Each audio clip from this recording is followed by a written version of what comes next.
शब्द केमिति शक्तिशाली होता है। पावर ऑफ स्पोकन वर्ड्स आसतु जानिबा। मनीषर दुईटी मन थाए आपण जानिचंती गोटे होची आम चेतन मन आ गोटे होची अवचेतन मन। आउ साधारण लोक अवचेतन मन व्यवहार जानी पारि नथांती। साइंटिस्ट माने एबे आविष्कार कर सालेनी जे अवचेतन मन सबुठारो शक्तिशाली अटे और तार व्यवहार जे शिखि पारची से दुनिया रे असाधारण व्यक्तिर अधिकारी होई पारिबो होई पारिची। अवचेतन मन रे आमे जहाँ भी भाबिबा आम संगे से घटना घटी थाए। जहाँ भी भावना करिबा जहाँ भी विचार करिबा सेटा ही घटी थाए। आपण निजे देखिथिबे आपण सकाळू जेतेबेले उठुचंती जहाँ विचार करछि जहाँ भावना करछंती सेटा आपण सामने रे घटी थाए।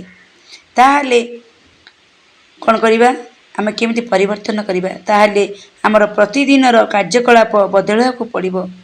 जेपरि आमे खराब कथा सुनिबानी खराब कथा कहिबानी एवं खराब कथा देखिबानी। आपण जानचंती बाम हातर पाप डाण हाथ नै न थाए।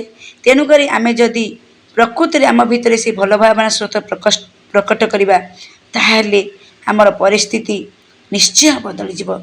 सेतिपई वचन उपरे ध्यान दियंतु निजर शब्द उपरे ध्यान दियंतु और शब्द को शक्तिशाली करंतु। देखिबे आपण जीवन धीरे धीरे परिवर्तन हो जिवो। आपण जहाँ भी भाबुचंती जहाँ भी विचार करचंती सेटा सफलता पाइबे निश्चय पाइबे 100% पाइबे। से जेतोले वीडियो देखुचंती निज शब्द निज भावना निज विचार उपरे ध्यान दियंतु निज वचन उपरे ध्यान दियंतु देखिबे निश्चय सफलता पाइबे। Thank you so much.